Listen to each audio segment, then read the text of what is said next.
Just kidding. All right, coming off the bench is Nick DePaula. I don't know why I always want to say your name like that. It just sounds like I should say it in whatever accent I'm crushing trying. it, C-Dub. You're crushing it. You really are. Come up with. Nick, so happy to have you here. Let's start with the primetime matchup, and we'll go to the net side. What do KD and Kyrie have going on when it comes to footwork? So KD is right now on the KD 14, one of only 3 players in league history to make it to a 14th model. And to me, the interesting thing is it's the first shoe with a strap since the KD 7. But if you notice, it's actually the shape of a scythe. So he's finally kind of leaning into that Grim Reaper, Slim Reaper kind of nickname and dabbling back into that. So there's been some cool themes he's been wearing. And then Kyrie's been now on the Kyrie Infinity, his 8th shoe, and also switching back and forth between a bunch of the Kyrie low tops. And I mean, he's been the best-selling signature franchise for the last 5 years now since Kobe retired. And so he's really kind of taken that up.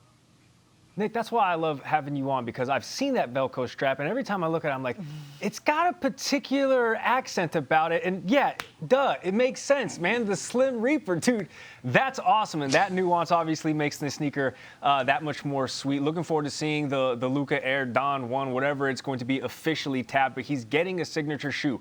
What can you tell us about Luka's signature shoe, him teaming up with Jordan Brand? That's the first part of my question. And then the second part of my question is, are you believing that there's a touch of a Jordan Brand curse as it relates to Jordan Brand basketball athletes getting a signature shoe, but not being able to get a championship thereafter? So he'll be the 6th player in 25 years of Jordan Brand to have his own signature shoe. He, Zion, and Tatum all signed on with Jordan Brand in 2019.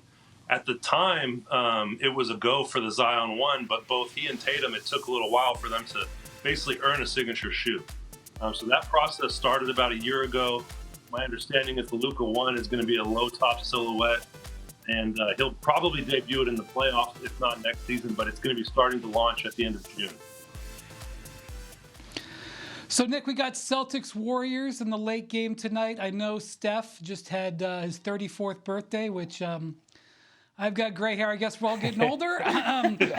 So what's Under Armour been working on around this big birthday? I know he had a big game earlier this week around it, too.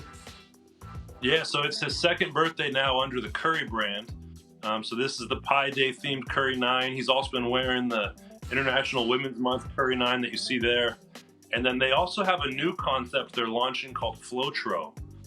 So, you know, obviously MJ owns Retro, Kobe had Protro, and the Flotro is kind of a combination of the Flow technology and the Retro. So that was the Curry 4 Flotro from the 2017 finals that they're bringing back out. So he's going to be kind of switching back and forth between Curry 4 Flotros, Curry 9s as we get into the rest of the season here.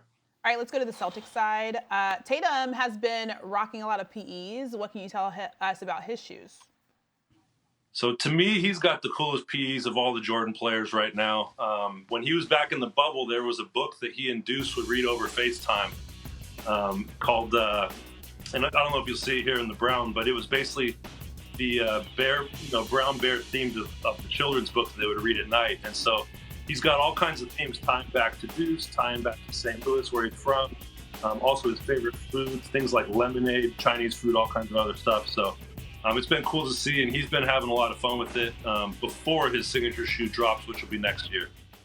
Like brown bear, what do you see? I see the exactly whatever stare. Oh, that's the greatest book ever. I love that. Exactly. That's the that one. Is so cool. Awesome. Well, thanks for giving us all the insight. We love when you come on and teach us a little thing. Of course. Yeah. Thanks for having me. Thanks, Nick. Thanks for watching ESPN on YouTube. For live streaming, sports, and premium content, subscribe to ESPN+.